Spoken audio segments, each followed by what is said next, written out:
everyone. My name is Andrew Botieri, and we are here as Talk of the Town. This is show 372. We're masquerading as the Three Amigos this evening. And to my right is Tim Grandy, and to his right is our special amigo, Dave Gallerani. Say hi, Dave. Hi, folks. I promise you tonight's going to be a great show. We're going to have a lot of fun here today, as we always do on the Three Amigos. A couple announcements, though, before we get started. I did want to talk about the Plymouth Lions Club's having their annual pancake breakfast next Sunday, April 26th, at the St. Peter's Parish Center in Plymouth. The Lions breakfast starts at 7 a.m. and is served till 11:30 a.m. and donations may be given at the door. Again, Lions Club is a phenomenal group doing so much for children and also for our community. So if you like pancakes and sausage and bacon and coffee, and you got to show up. You got to be there. Also, some of our underwriters for tonight's show as well. We have Stowell's Cafe in Manamet, Brewster PC Solutions with wrestling, and love that man wherever he is. He's like, where's Waldo? Where's wrestling? So we'll be looking for him as well. Attorneys Trifoletti and Costa on Long Pond Road. Stephen and Alan do a great job. And again, if you use Trifoletti and Costa and they win your case, you could be eating lobster. So, and then underwriters also Dave and Kevin Gallerani here to my right, owners of Cape Auto Body and Service. 4 generations of working here in this town to help people get their automobiles, and they drive home your reputation every day. And well, again, tonight's going to be a great show. As I mentioned, we've got filling in for our buddy Wrestling is Dave from Cape Auto. I'm sure you guys have seen these pens. I saw these pens in Braintree.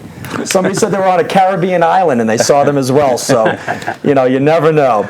But anyways, we want to welcome you to the Three Amigos. We've got a lot of stuff to talk about. Again, here we talk about local events. We talk about things going on within the state, obviously within the town of Plymouth, and also some international events if we happen to get that far. And I know I've got my notes. Tim's going to read the newspaper while we're over here rocking and rolling. And Dave will also be participating as well. I'm sure he's very, very excited. Don't forget to mention that he's going to leave the booth. He's going to go over there and he's going to call in. Yeah, because he's usually one of our callers. he's our only caller.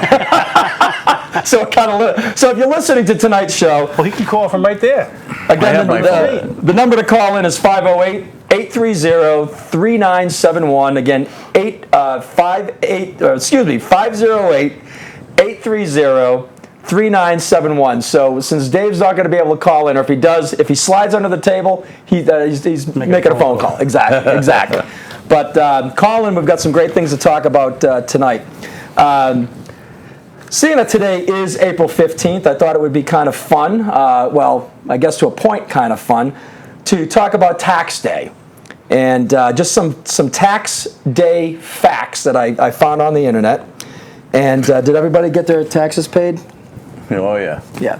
I'm Mr. Extension. I've always been Mr. Extension because, the longer it takes for the government to get my money, I think the better.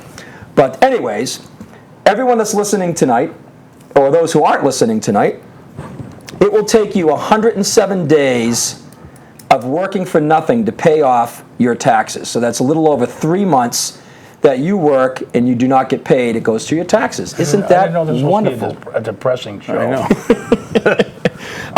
Also, 60% of IRS calls were never answered through mid-February of 2015. So again, if you had questions, you might have had to call some of our local CPAs. This was interesting. IRS identity theft increased by 700% since 2010. There'll be 150 million people who file, yet there's about 300 and something million people. So that's kind of interesting. The average tax refund is $3,100. That was not part of my return. And there've been 5,000 changes in the tax code since 2001. 4 million words in the U.S. tax code. That's 5 times more words than the Bible, and it's 4 times more words than all the Harry Potter books combined. 60% of taxpayers will use a professional to help them file their taxes. And sickening more than anything is the IRS expects to lose $21 billion in tax refund fraud. Isn't that nice? So, anyways, just know that your hard money, your hard-earned taxes are going to a worthy cause. So, I have a comment as far as that. yes. I think it's very important to let everybody know, if you get a phone call from somebody making believe they are from the IRS and you will be receiving a fine if you don't call them up, and they ask you for your personal information, do not give it to them.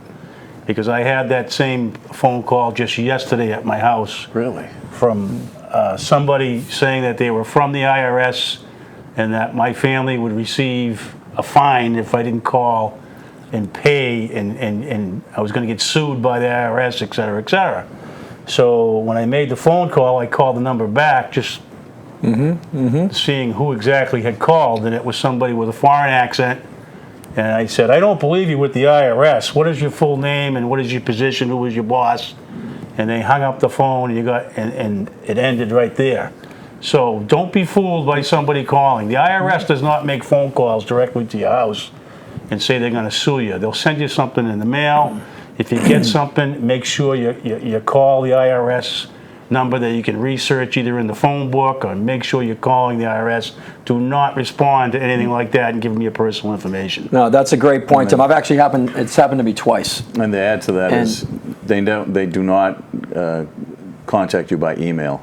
No. Right. So No. that's the Phone other or thing. email, they'll You mail get you. email, U.S. things like mail that. in your mailbox, correct. Yeah. No, and it's right. It was I asked the guy for his supervisor's name and his name, and then the second time I actually threatened to call the Attorney General, and he hung up very, very quickly. Correct. But there have been a lot of Americans around the country that have been scammed to the tunes of hundreds of thousands of dollars. So, great point to make on that as well. Along with today being tax day, it's also sort of a somber day, as it is the second anniversary of the Boston Marathon bombing. Obviously, the Tsarnaev has been convicted on 30 counts, and at least where I sit, I hope that he does get the death penalty. And to be able to help some of those people. I had a very close friend of mine. She worked in the same industry, the apartment industry, and she lost a limb, and she continues to to struggle with that. Any reflections on the marathon bombing? Well, I think it's better if he goes to jail forever and he gets to sit in a little box and think about what he did. But that's just me. Mm-hmm. But I'm not against the death penalty either. Yeah. And then you can shift gears and go right into Mr. Hernandez, who was That right was up there. incredible. Yeah. Did you think he was going to get convicted? I was worried because it was out so long. Yeah. But especially when the other lawyer, the defense lawyer at the very end said, oh yeah, he was there, but it was his friend that did it. And I was worried that the people on the jury would say, oh, it casts a little bit of doubt, you know, and then obviously it didn't cast that much doubt because they gave him life in prison with no parole, which is awesome. Yeah, I like the no parole part too. I don't ever want to see that guy get out. Let's combine the both equations. The bomber on the marathon has been charged guilty of all 30 counts. 17 of them come with the potential for the death penalty. Correct. And you have Aaron Hernandez, who was just convicted of first-degree murder, who has just got life in prison without parole. So should they both receive the same penalty? There's an argument. Mm-hmm. Well, one is a federal court, and the other is a state. I understand that, but the federal jury could say life in prison for the rest of his life, correct? Mm-hmm. So therefore, they both receive the same penalty. And the other arguments, and I'm not going to weigh in on my opinion right now, but I'm going to give the arguments from both sides of the equation, is one, if you put that gentleman in jail for the rest of his life, on whose dollar? You talk about taxes and paying taxes. How much does it cost the taxpayer to keep somebody in jail for the rest of their life? But they say with all the appeals, it costs you just as much money to put them to death. Right, and in the processes of that, which is crazy also, we as taxpayers are also paying for his defense. Yeah. and the appeals that go along with the potential of that death penalty, which could go on for 15 years or longer. Now, how come Timothy McVeigh's didn't go? There were no appeals. It was like he got convicted and bang, he was gone. Well, like I'm going to tell you why. days. It's because he wanted to die. Is that okay? Right. Okay. Because he requested that, I do believe. Okay. And probably didn't fight it tooth and nail as he could have. Otherwise, he probably would have lived longer, and there would have been a lot more appeals. If you, let's just say, assassinate or kill this particular person through the death penalty, which is allowed through federal government law, do you create a martyr? That's Over in Russia. Islam or whatever country that he happens to be from. In my equation, he probably already is a martyr because he bombed the United States and et cetera. So as far as I'm concerned, if I was sitting on the jury, you have to weigh the equations of what and how he affected over 200 people's lives. Yep. How many people died and what he exactly did. Does he deserve the death penalty? I say yes, in my eyes. Well, I think the fact, too, that he really did not show any remorse at all. And if he was a true, jihadist, they want to die. They want to get their, they want to die, they want to be a martyr, they want to have their 72 virgins, according to the Quran. But I think there was actually... Was there that many in the Quran? Yeah, well, I think it was a typo. It was actually 72 Virginians. Oh. And so I think they had a little wrong there. That's not too politically correct there, young man. We're going down a bad path, I can tell. Yes. You've been sitting here how long? And you should know that by now. But I think that justice was done on both sides. It was kind of nice to see Hernandez today actually squirm a little bit because, again, he hasn't shown any remorse. Oh, the smirk on his face. Yeah. And actually the jurors were saying that Bob Kraft actually, which I thought he did not do that great of a job, because he was sick and everything, so that could have been part of it. But they had said that he had asked Hernandez, did you do this? And he said, no, I was in a nightclub that night. Then the defense attorney said, no, he was there, but he didn't pull the trigger. So all of a sudden, the jury heard these two contradicting stories, and they had the jurors talking on TV after the verdict, and that was one of the things that they mentioned, that Kraft's testimony was very powerful. Well, I heard something and I didn't see it. Did the jurors giggle? Something about laughing after the conviction? They were laughing when they were being interviewed, but it wasn't about the conviction. I think for them it was just that stress relief that they would just finally, because of course the reporters were asking them questions like, who cried? Did the men cry? Did the women cry? And they looked at this one guy and they laughed a little bit, so he might have been sort of more of a sensitive, more emotional about the whole thing, but. I think for them, it was just a relief, and they all said, this verdict will affect us for the rest of our lives. Yes, it's a big decision to make. You're affecting somebody's life. Yeah. It's tough being on the jury. It's a long period of time to give up. Even like Tsarnaev now, those people have to be on that jury for another month to decide whether he gets the death penalty or life in prison. That's a lot of time to ask somebody to give up. They can convict him on one of the 17 counts that he's been found guilty of that come with the death penalty. Okay. They could say, okay, life in prison for the other 16, but this one we feel he should receive the death penalty. So they have to review. Yeah, all you need is one, right? All we need is one out of the 17. True. So it's quite a lot for them to review. Pretty sad for all those people, the people that died, obviously, and then the people that lost their legs, and they're going to have physical problems the rest of their lives, and maybe psychological problems. And you can't even put a cost. We're talking about costs. You can't even put a cost on that. Oh, it's tough. What that's going to be, for them both, from a financial cost, but also from just an emotional cost. And again, their lives have changed forever. And they had a little ceremony down at the finish line today. The Red Sox did a little thing at was it at 2? Was it 2:49? The exact time when first born they stopped the game. Stopped the game. And so we can transition right into our sports teams, our other sports teams. But Sox are off to a nice 6-2 start. They're full game in first place. Who would have thunk? They're hitting the ball. Yeah. They get some hitters. Yeah. And how about the kid in center 6-2, field? 6-3. Is that Kid that stole the bases and what's his name? Betts. Mookie Betts? Yeah. Right? What a character. Yeah. And they, I was watching a thing earlier today where they were on the Red Sox, but they were doing all these like kind of track and field things to kind of actually build camaraderie with the team. I saw that. Yeah. Yeah, and they really said that they really feel that, you know, even Farrell said, you know, this feels like the team that we had when we won the World Series last. So we'll see what happens because, you know, the Bruins, Chiarelli got fired today. Yeah. And I think they're going to wait to see who they get for a new general manager to see if Cloud is going to hang around or not. He's gone. I think he's going to be gone too. You have to. You have to. A new GM comes into town. Yep. Well, they had statistics their on own it tonight. coach. I was watching something, and they said, I don't know how many of them, it was a majority of them actually kept the guy for a year until they got their hands on things, and then they got rid of the guy. Yeah. Then there was a few that had kept guys like 3 years. I didn't pay exactly attention what Well, I the think statistics it was were. 39 GMs replaced in the 9-year That's time right. frame. Wow. That's right. 8 of the 39 kept the coach did for you a know 1-year that? time Yeah. frame.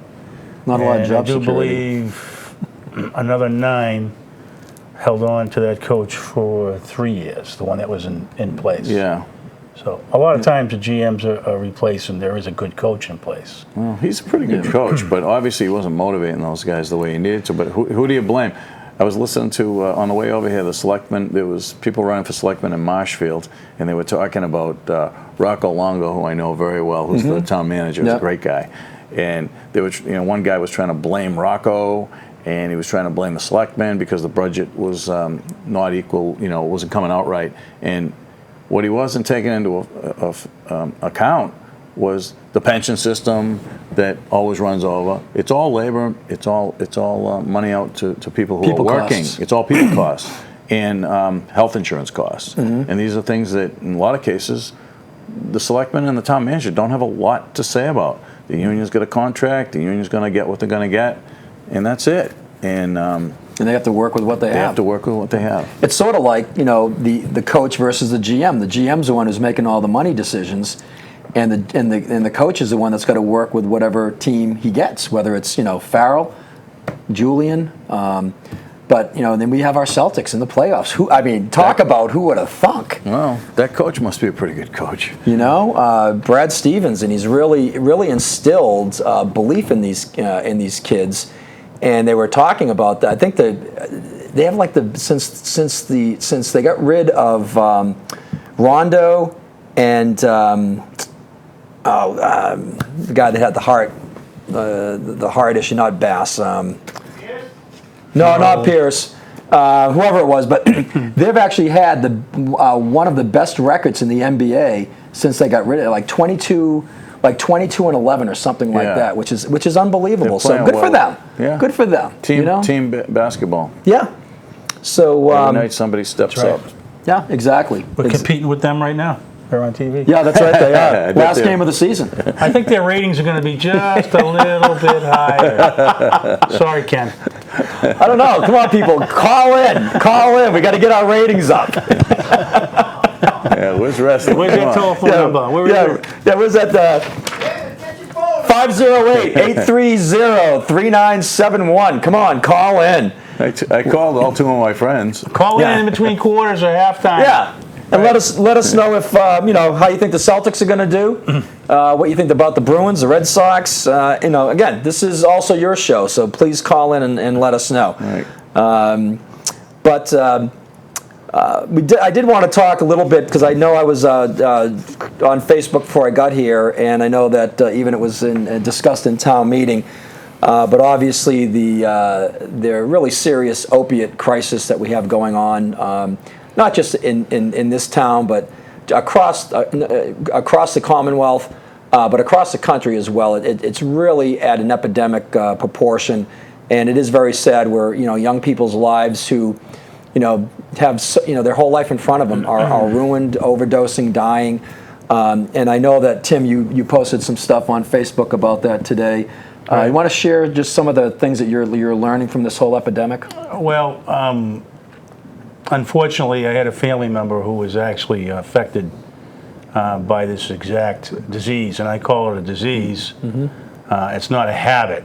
And I've heard a lot of the same stories where somebody gets injured, they're prescribed oxycodone for long lengths of time, and when they get off of the oxycodone, they continue because it's such an addictive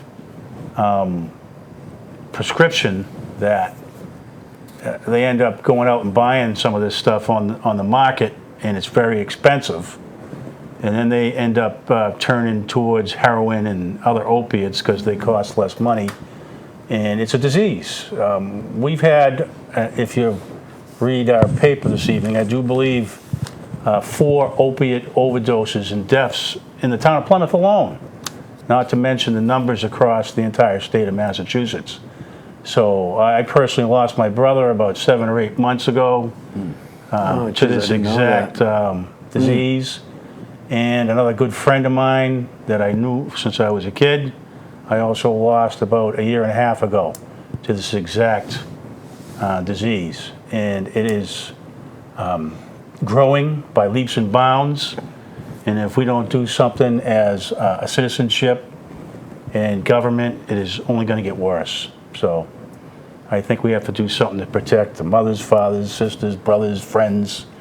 Everybody, I think, maybe knows somebody or has a family member that has been affected. So I think it's very important that we look at this as a disease and treat the individual, and don't look at it and shun away from somebody you think that may be involved in this terrible scenario of opiate drugs and heroin and et cetera. I think we really need to do our best to help as much as we possibly can. So that's where I am. Well, I appreciate you wearing that on your sleeve, because I know that must be pretty hard. And I had a family member as well who lost her husband at 37. They were both heroin addicts, and at 37 years old, he eventually, from so many overdoses that he had, his organs, his body just gave out. And she's pretty much lost both her children. They were both born as methadone babies, and she lost both those kids, and it is very sad. Dave, I know that you had also mentioned before we went on that town meeting has brought this up. Is there? Yeah, what's the talk? What's the discussion going on? Tom Calter came and spoke actually to my Lions Club. It was a tri-club meeting, the Lions, the Rotary, and the Kiwanis, and he spoke quite eloquently about the problem. And it's all over the place. And they seem to attribute it to, it starts with the pills. You have an operation, or you have something of that nature, and you take these pills, and then you need more, and you need more, for whatever reason. Now, Peter Holden, the president of Deaconess Hospital in Plymouth, came and spoke to our Lions last week, and he talked about it too. And he said one of the problems was that in the old days, first of all, the American public thinks that when they have anything done to them, any kind of operation, they should have zero pain. And he said that's not true. He says, you have to be able to endure a little bit of pain. And I know I've had shoulder surgery and knee surgery, and I was always afraid to take that stuff. So I never took it. I'd take 800 milligrams of Tylenol or Advil or whatever. Advil, right? Yep, I did the same. And you can usually gut it out. So, but and the stuff, the couple of times I did take it, you take it maybe the first day, and it's not good for your stomach. It messes you up. You don't feel good. I don't like it. So I mean, lucky for me, I don't like it. But I don't understand how these people get on it and they like it and they go back for more. One of the things if I may, I had neck surgery. I have rods and pins in my neck. You can see the scar. And they prescribed oxycodone, and I was on it probably for 8 to 9 weeks. Ooh. So when I got off of it, I was deathly sick for 4 days. Weaning off of it? I went straight right off of it. Wow. Because I was on probably a very too strong of a dose, maybe. Yeah. I don't know, but still had the pain from the surgery, even with the stuff. With that particular prescription. And I suppose every operation is different. And every operation would be different. Obviously, everybody has different thresholds for pain.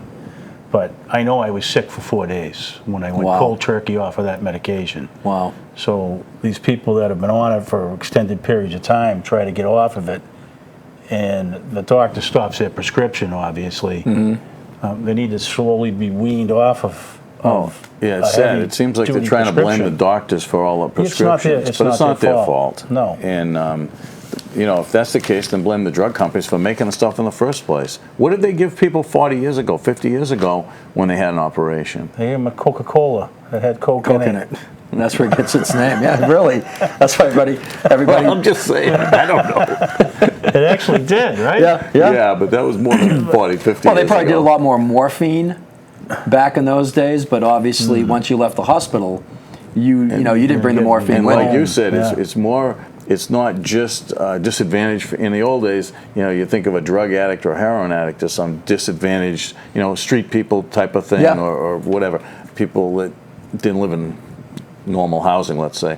Now you're talking about middle class, upper class. Yeah. You're talking Warren Avenue. You're talking, Yeah.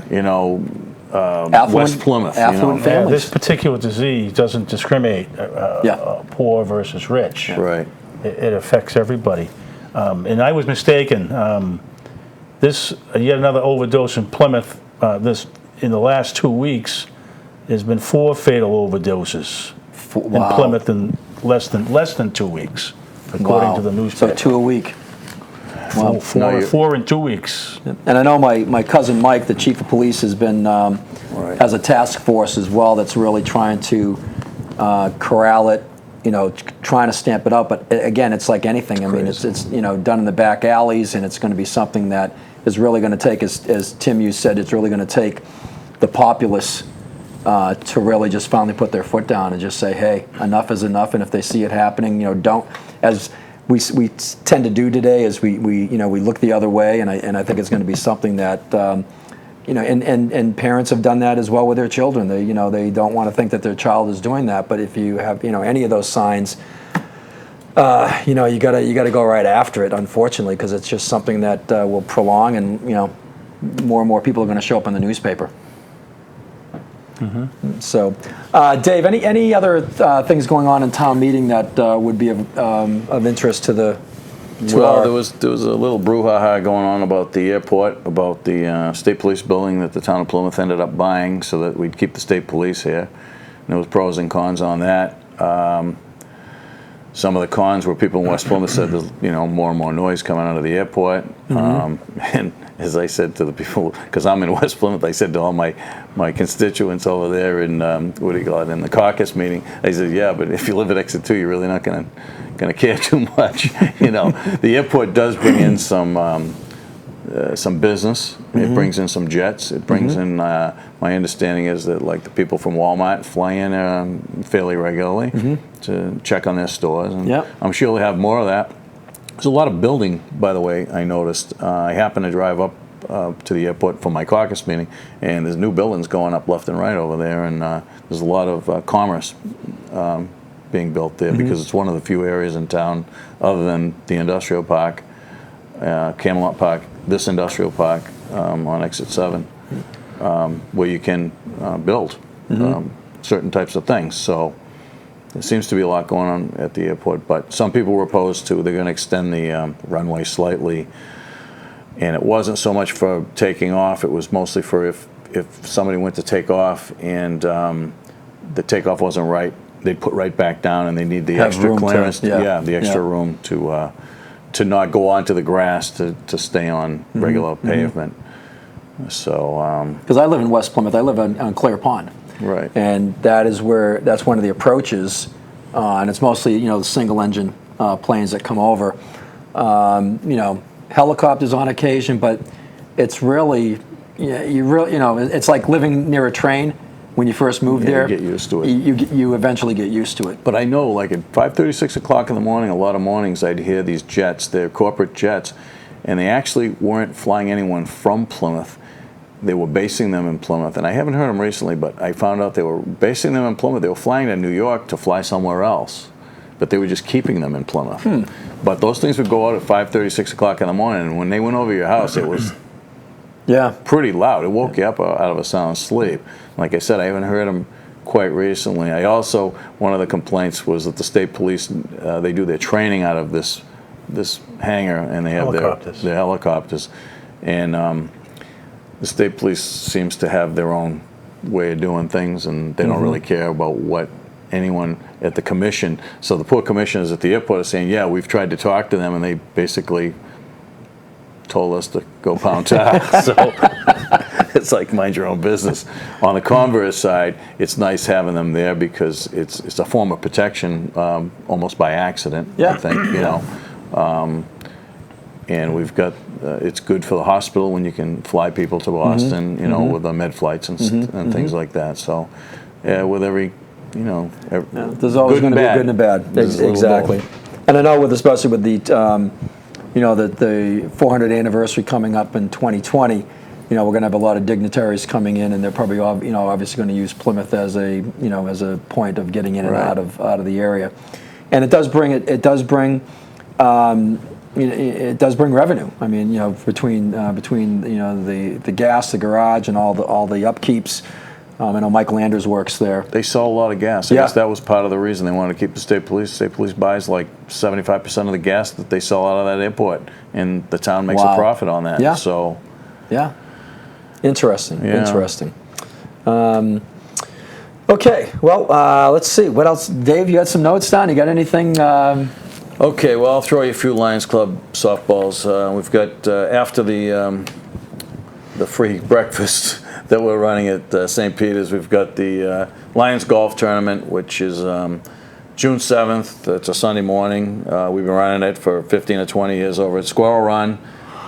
It's at 8 o'clock, and yeah, that's an old one. Old one. No, this is an old one. Oh. But I wanted something to refer to. Let me correct my glasses. Yeah, I was going to say, June 7th. do I need new cheaters? Yeah, it was on June 3rd on 2012, but this year it's June 7th. But it was a great day. And yeah, so It's June 3rd on that one. I know. So let's see. And the Lions Club donated over $85,000 this past year to various places, mostly in Plymouth. $30,000 went to the homeless for food, the local churches, and South Shore Community Action Council. That's fantastic. And some of the money went to the Boys and Girls Club. And actually, on April 30th, the Lions are sponsoring the Boys and Girls Club's Youth of the Year Award, which they have at Plymouth Country Club. It's a great time. And Gareth Lynch just does a fabulous job over there. He's really turning the place around. Basically, when the kids come in, it's like, okay, did you do your homework? Didn't do your homework? You're not playing basketball. Didn't do your homework? You're not playing pool. And they've got a beautiful teen center they just built, and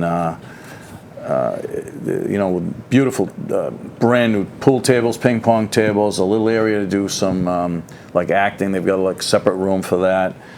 And but he is getting a lot of these kids that fall between the cracks to get their GEDs. And these kids that win this award usually are a kid that dropped out of school at 14 or 15.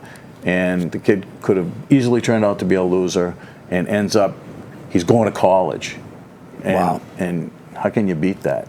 That's a great story. So, so we do a lot with the Boys and Girls Club. We do a lot with Jordan Hospital and Little League and Plymouth 400th. We've made a big commitment to them. In the past, we've given a pretty good donation to the Legion when they built that new building. It's a beautiful building. It's a great building. We have a lot of events that we do there, and we have our summer meetings there. And you know, we pay them, but it's a great place to have our meetings. It's right on the pond, and they've got grills there, so we cook, and we have a good time, and we raise money, and we give it all away. That's great. Really That's great. Nothing bad about it. No, so. you know, you guys have been doing fantastic work between you know, Lions and then the Rotary. And it's you know, obviously just an incredible organization. So if they ever come asking you for donations or help in any way, please dig deep into your pockets. Now, speaking of the 2020, I actually because I sit on the board for Project Arts, I'm also sitting on the Plymouth Cultural District Committee, and which has been kind of interesting.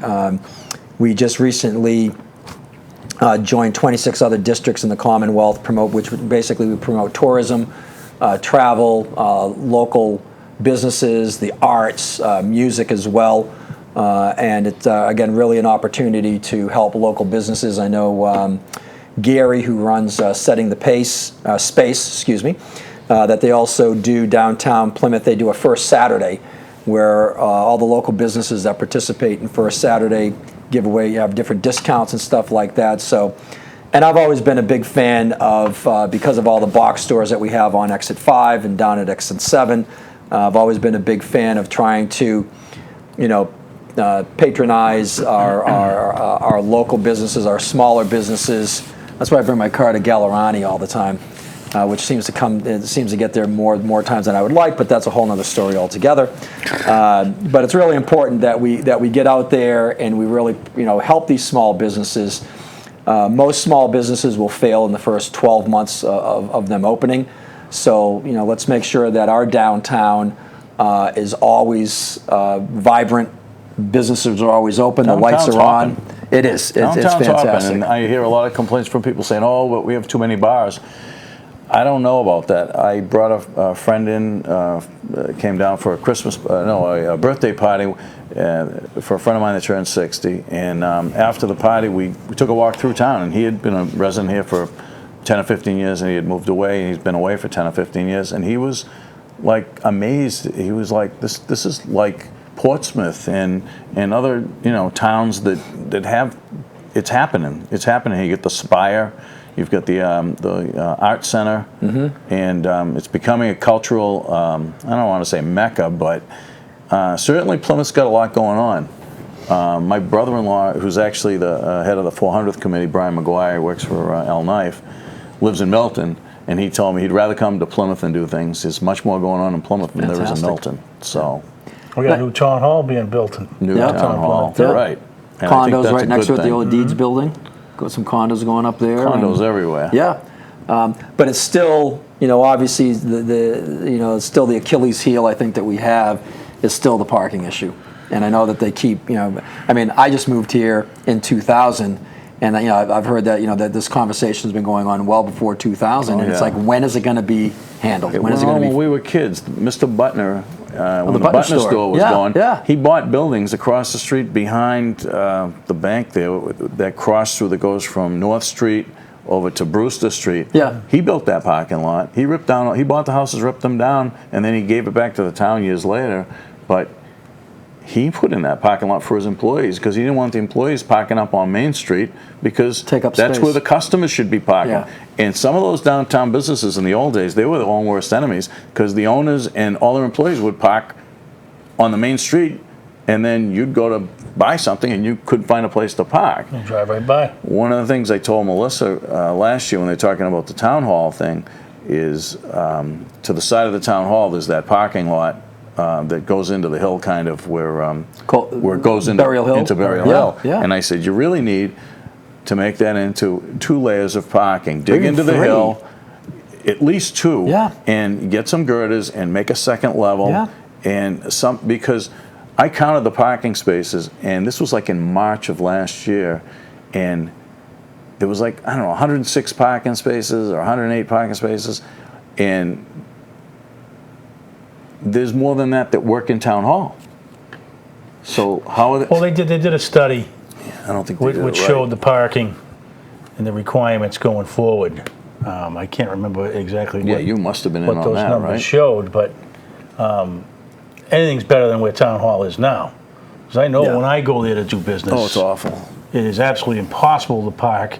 And I actually have to get out of the yacht club when they're not open. Yeah, that's right. I park there too to park get at there. the yacht club and then walk up to go to town hall. Because what you have is obviously, I think you have employees parking there. Right. There's never any parking inside those parking spaces. There. You have the school across the street. When the buses come at a certain time, it's actually impossible to do any business at town hall. So being a town of over 60,000 people and expanding every day, and you want to be your potential investors. How about when they were open 4 days a week? As far as the economy is concerned, to be able to do business and be able to park there, Right. and do the business of the town. Now the building is heating up. You got people going down to get permits, and the builders are driving around in circles trying to get in there. So, but now they've got Stevens Field. A lot of them park at Stevens Field in that parking space now. So, and then you've also got when they built, when they redid that new little rotary down by the waterfront. I mean, you come down off of. They took away a lot of spaces. They took away, I think, about 6 or 7 spaces. Where again, whatever foresight was there, which again, I don't know how that all happened, but to build something, but yet take space away when we're dying for more space, just didn't seem to make any sense. And you've got the place across from, what was it, the old tannery? That's across from where Dr. Kerr's office used to be, with the parking. I mean, that just sits empty. No, they're going to build condos there. Yeah, it'll be a nice little When parking. are they going to build them, Tom? I don't know. Be a nice Well, little the parking. investor starts. Yeah, but Yeah. I mean, Project. they've gone. They gotta through clean your- it up, though, don't They've they? gone through all A your couple of boards, different, right? yes. How It's about, up to them to start the project. how about the parking garage that they want to put behind Memorial Hall? Oh, that's through the Board of Selectmen and that process. I know they were in the process of looking into, because I'm hearing there might be some water issues as far as when they go to do the. Oh, behind Memorial Hall. What's Water Street, right? Yeah, That's a good point, Mr. Bukes. Maybe we should change the name. It's going to be more expensive to do a parking garage when you have to do piers right. into the ground when you do have a water issue. You're not going to be able to park under the building, obviously. Oh, a scuba mask, Kenny. Yeah, and a tank. There you go, and flippers. You're going to look real good. Well, typical of Plymouth, and typical of the state is the problem that we don't reinvest in our infrastructure. So you've got the T that failed this year, right? And then they're talking about bringing the Olympics in there in 2024, right? And then Plymouth's got the 2020 thing going on, and where are we going to put all these people? Do you think you, being the taxpayer, should pay more for your gas and fuel to augment the T? No. Who in the room here uses the T? Anybody I mean, use the T? I use it like once every Almost never. couple months ago. I'll Right. park in Braintree and Well, take I the have T no into reason Boston. to go into the city. So That you have an antiquated system, Yep. right? With antiquated equipment. it's still a necessity, though. It's a necessity. 1 million people a day But- ride it. Should the users of the T pay an increased fee? Or should the taxpayers across the state of Massachusetts pay more in a gas tax, which I've heard brought up, to augment the MBTA? Well, taxes are out of control. Well, in Charlie general. Governor Baker just had that committee that actually, which is amazing. After 35 days, they actually came back with some recommendations. But they found out that Beverly Scott and the management of the T spent only half of the money that they had available for capital improvements. When she came out and said, well, she's done everything that they can, they were sitting on half that money, which would it have helped? I don't know. But if you're given that money for capital improvements, you would want to be able to invest that back in. How'd you like the absenteeism report? Like, who could run a business like that, right? Yeah. I couldn't run a business when my people were missing 37% of the time. Yeah. That's crazy. Or when you leave a job, you cash in 100 sick days. Like you were never sick, really? I mean, what a scam. The town's gotten beaten that way before too by some nice people. Well, I don't want to name any it names. has to be upgraded, obviously. Yeah. But Well, and even I'm very leery of any type of gas tax, because we have gas taxes that are supposed to go towards roads, bridges, culverts. Yeah, which speaking of those, it doesn't go there. how about the Well, like the bridges tolls and the never roads? Did you ever, when you're driving back from Boston, like if I'm coming from New Hampshire, I go through Boston, I'm coming home, and I start counting the bridges. I lose count after a while. There is probably 70, 80, 100 bridges from Boston to Plymouth, let's say, and every one of those bridges is only wide enough for 2 lanes to go through. Yeah. So if you wanted to add a lane, you have to replace every bridge that crosses the highway. And think about how much money that's. And if you notice, like remember a few years ago out at Kingston where the Hojos used to be, they replaced that bridge, and it took them like 5 years, right? They did the one at exit 10 over there by where the tennis club is over in Kingston. Oh yeah. It took them years. Right, it takes them years and years and years to build. They've been doing the one over there by what is it, Hingham, where the stores are, Derby Street. Derby right? Street. How long have they been doing that one? Well, they're talking about, and I heard it on the on the BBC radio, which is a Boston-based radio. I think, I don't know if they do it out of Harvard or whatever, but they were talking about. Oh, BBC is actually the British Broadcasting. Yeah, but it's run on NPR at 90.9. correct. Yeah. And they were talking about a private company, a private owner, building a highway on the center of Route 3 from the split to a certain section was being discussed. And you'd pay extra to go on And it. you would have to pay a toll. to go on it. Yeah, I don't think I know. I I should just do that. that was one of the things that was Interesting. being discussed on 90.9, the BBC Yeah. network, and I was like, I don't know. Well, that's what they should do on 44 to get from Plymouth to 495, because that's disastrous. Going through all the surface streets and all the traffic lights. Middleborough Road? Middleborough Road. Yeah. Yeah, but they're going to do something. I mean, because it's really, now they got the breakdown lane, and I've noticed because I have my office is in Braintree, and I come back to Plymouth after exit 12. You're not supposed to use that breakdown lane anymore. I'm seeing more and more people just continuing on that breakdown lane Yeah. and back in towards Hanover. You don't have to I mean, replace the back bridges. into- We'll just use the breakdown lane. Lane. Yeah. What if you break down? You're in trouble. Then, yeah. Traffic get killed. Traffic backs up. Middleborough's going to have a flyover at that road. They got to do something. They already Yeah. passed it. But Really? It's going to be But how many years ago? 2025 before it's done. Is that so we can go and gamble with the Indians or something? Yeah, because they'll buy the fire side. They'll put a little casino on the fire side. We'll go there later. Is it Yeah, open? let's call him. Tom will be there. We'll fly right over there. Oh, let's see. Just a couple other things I wanted just to quickly, since Dave's having some shameless plugs going on there. This coming June, and my dates are right though. See, June 14, I see that, 2015. 2015. It is the seventh annual Walk for Scleroderma, which is for some of you, it's the autoimmune disease that almost killed me back in 2000, which I wrote the book about. But we raised about $24,000 last year. We're looking to double that. But anyone who wants to walk, get a hold of me. I've got a Boteri Brigade, and we're looking for walkers. Say that 3 times. And not walkers in regards to The Walking Dead, but walkers. And it's a great event. It starts at Nelson Beach. We head up Nelson Street down through downtown, come around Water Street. It's a great day, and we've got a lot of local businesses that supply pizzas and water and fruit and for everybody, for all the walkers. So I think we've had over 250 walkers last year. So that's coming up June 14th, 2015. And you can always reach me at andrew@andrewboteri.com if you do want some additional information. What was that date again? June 14th. Is pizza like a health food? It goes with It is. fruit That's good. and water. It's got all the right ingredients in it. It's got pineapples on top and mushrooms. Yeah. It's got some It veggies, does. right? I mean, coming from Gallerani, who, for those who don't know, the great story though. He actually cooks breakfast for all of his workers at the garage every morning, and I've actually lunch. been there and Breakfast and lunch. Oh, you Yeah, do? breakfast and lunch. Well, I have some help. I have a famous chef that works with me, Greg Marinos, who used to one Greg's of a the great middle brother guy. of the Colonial Restaurant. So Yeah. we kind of collaborate, and once in a while I'll throw something in the sauce, and he'll look at me like, "Why'd you throw that in there?"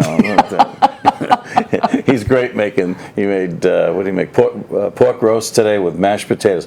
His my mashed goodness. potatoes are so good because he puts about 2 sticks of butter in there. It's the best damn mashed potatoes you ever have in your life. And he makes gravy, and then we had peas. So that was today's meal. Wow. That's lunch. That was lunch. What's for breakfast? Oh, Egg sandwiches, egg sandwiches, and but he makes fresh eggs and pancakes bacon and yeah. What do your employees pay a fee? No. Like a lunch fee or anything? No. No. How do we get a job? I was going to say, As a yeah. matter of fact, Can we just stop by and grab a sandwich on the way to work? Sandwich. the last time. Hey, I'll just come in with my pen. Hey, I work for Dave. Can I have some breakfast, please? Anybody Breakfast that's there, sandwich, please. We give people breakfast all the time. A friend of mine, Steve Minsky, comes in once in a while to visit, like in the morning. I'll give him a sandwich. He'll go play golf. Well, it's great. And again, that's what what true hometowns are all about. And Yeah, we have a good time with it. speaking of that, now I know Dave, you've been a lifelong resident here. Obviously, your son Kevin now and your daughter are 4 generations of Gallerani's. Just any reflections or observations about what you've seen going on in this town over the past, couple generations? As far as Just changes going on and growth. oh well, I mean, it was 16,000 people when I went off to college, and Wow. I remember going to. Sitting around with a bunch of guys, and one guy was from Southie, and he says, "You live way down there?" He goes, "We go camping in that forest down there." And I never realized it was way down there. I didn't know any better. I was just a country bumpkin. What do I know? Yeah. It was like, I don't know, I was born in Plymouth. I grew up in Plymouth. My father was born in Plymouth. Grew up in Plymouth. My mother's father, my grandfather, came over in 1928, and didn't bring the family. Came and got a job, worked. Yeah. Back when immigration was really immigration. Yeah. You had a sponsor, and he had a sponsor, and he worked for the guy for 2 years. And after the 2 years, he could go on his own, and he went on his own, which I couldn't figure out. 1930 was the Depression. He comes over in 28, works for the guy for 2 years, and starts a business in 1930. Because none of these Italians can get along. They always got to be boss, right? Yeah. Oh, yeah. So he starts a business. That's you too, right? My dad was a town There is a barber in little bit Hanson of for that, 58 right? years. So he starts a business, and like in 1944, he had a heart attack. In 1946, he had another heart attack, so he retired from the business. So from 1930 to 1946, he basically made all the money, pretty much, that he needed to make to live until he was 80. He died in 1980, and I only know that because he was born in 1900, and I can do Right. those Math. kind of math. Only those kind of math. Definitely Was that can't do Plymouth dates. Carver No, math? I can't do dates. So He can cook breakfast. and I he can't cook dinner. And I Makes a can't good remember sauce. anything. That's why I have to write everything down. But I remember that story because it's kind of ingrained in the family thing. Yeah. But what amazed me about that was he came here. He didn't speak English. He learned to speak English, and immediately they all went and got citizenship. Yeah. Right? They took the classes and went and got citizenship, and this was their new country, and that was it. They were staying. Yeah. They weren't going anywhere. So in 1930, people that grew up here, that were born here, that were educated here, were standing in bread lines. How does that happen? So it's the drive of the immigrants, and that's why you see, like with the Brazilians, they work 90 hours a week and all this other stuff. And they're hard workers, and they sort of have a knowledge of a lot of different things. They've done a lot of different things. And I'm not just saying the Brazilians, but we need the immigration, and we need the workers. We just got to find a way to kind of clean up the act of not having people just jump the border anytime they want to. Yeah. So unfortunately, I do believe in immigration. Not unfortunately, but I believe in immigration. I just think they need to clean up somehow and do the paperwork like they did in the old days. Well, you believe in documented immigration. Documented immigration. And documented workers, not undocumented, documented, correct? Exactly. Right. And you're even seeing, which could be even a part of that, is you're seeing all these diseases that were eradicated, in our lifetime. The tuberculosis, the scabies, the measles, Mumps. and mumps, and now there's these epidemics popping up because you're getting. The 200 plus kids that came across the border down and they're not being checked, and You've got these yuppie kids that are growing up saying, "I don't want my kid vaccinated." Oh, I saw it. Was it California? Yeah. Yes, that was Yeah. California. Yes. Yeah. So and they're trying to blame what do they call it? Well, they're going to make those parents that don't want to have their kids vaccinated sign Autism. a waiver. They're trying to blame everybody that's Autism, autistic. yeah. They're trying to blame it on that they got vaccinated and something in the vaccine. Yeah. And I'm not a doctor. I don't know one way or the other, but I don't know. Yeah. We all got vaccinated, and here we are. Yeah, but it's just again, it's too bad that we're not strict about who comes in this country. I mean, I just heard the other day that there's 8 miles into Mexico across the Texas border is an ISIS training camp. Really? Yeah, because they're working with the cartel, the Mexican cartel. So, I mean, it's just, and it was, and it's scary. Yeah, It's different. You brought up Mike Landers. Yeah. Didn't he get attacked by a coyote? Oh my God! Yeah. Yeah. I saw that, and I saw him the other night down at the Pilgrim Sands. But yeah, he came home, probably from the airport, and I think it might have been. Well, he usually gets like early morning, and he said it kind of walked by him, and then all of a sudden it turned and came after him. Right. And he kicked it, booted it. I can just see him doing it. Yeah, too. but I mean, you're probably tired and exhausted, and And that's on Jan Marie, which is just, that's Fairly right well near populated. Montgomery. And yeah, I mean, that's not too it's a far from neighborhood. us. There's a bunch of neighborhoods there. It's not like a lot of woods there. I mean, there's Yeah. some woods, but Yeah. mostly neighborhoods. But And I think I might have had rabies, so that was probably one of them. In my neighborhood, because I live near the 1,000 Acres down there in South Plymouth, Yeah. in no man's land, right? That's far. Down Buzzards Bay. that's far. That's a long way, right? It's another town, isn't it? My neighbor actually found, and we've heard them, there's a lot of them right now, they're more prevalent than they've ever been. Fisher cats. Deer carcass right in her front yard, Wow. the carcass itself, and a turkey carcass right on her porch From the coyotes, from probably. the coyotes. Really? Yep. Well, they're getting pretty bold. Well, they're to the very, point very where bold. they're not even afraid of us anymore. They say they're very adaptable. So we got a couple of minutes left. I just wanted to quickly piece that was in Saturday's Old Colony. This Wednesday. Shout out to David Olin, who is great story. This one's He's That's restoring today's, our historic painting, Landing of the Pilgrims, which was painted by Henry Sargent. And it's been on the perch in the Pilgrim Museum, main exhibit hall, for 2 centuries. And he's actually going to restore it so that to bring it back to life. And there's a nice piece in this past Saturday's Old Colony that I thought was a really, really nice piece. Again, getting ready for our whole 2020, which, it's only 5 years away, guys. I mean, Time it'll be passes here fast. before you know it. So good stuff there. And also, Pilgrim Sands just reopened 2 weeks ago after being having a lot of water damage and from the last storms that we had. And was down there with Mike Landers and his band, and I got to get up and play about 6 or 7 tunes, which was awesome. Get back out there playing a little bit. Still having some finger issues, but playing a little bit here and there. So that was kind of cool as well. So, anyways, I did want to, before we start getting out of here, I got to find all my little notes here. I definitely want to thank Tim again for being here as part of the Three Amigos and our special amigo, Mr. Thank Dave you. Gallerani. Appreciate it. And don't forget, breakfast and lunch. don't forget breakfast and lunch. If you're running late for work and you can't get by Dunkin' Donuts, just Cape Auto. Yeah, just stop And just in. said Dave sent you. Yeah, say that you saw him on the Three Amigos, and that way we can see exactly how many people are watching tonight's show. Don't forget, if you see Karen and Ken around town, please stop and say hello to them. And next week, Karen will be interviewing Selectman candidate Betty Cavaco. And Cavaco. And on May 6th, I'll actually be interviewing Michelle Pacarero, the executive director of the 2020 Plymouth 400 Club, as well as Susan O'Neill of Plymouth ARC, which is a great organization helping adult handicapped people find their place in life and positions and stuff like that. But Karen, we'll see you in 7. I still don't know what that means. Maybe Ken will tell me what that means.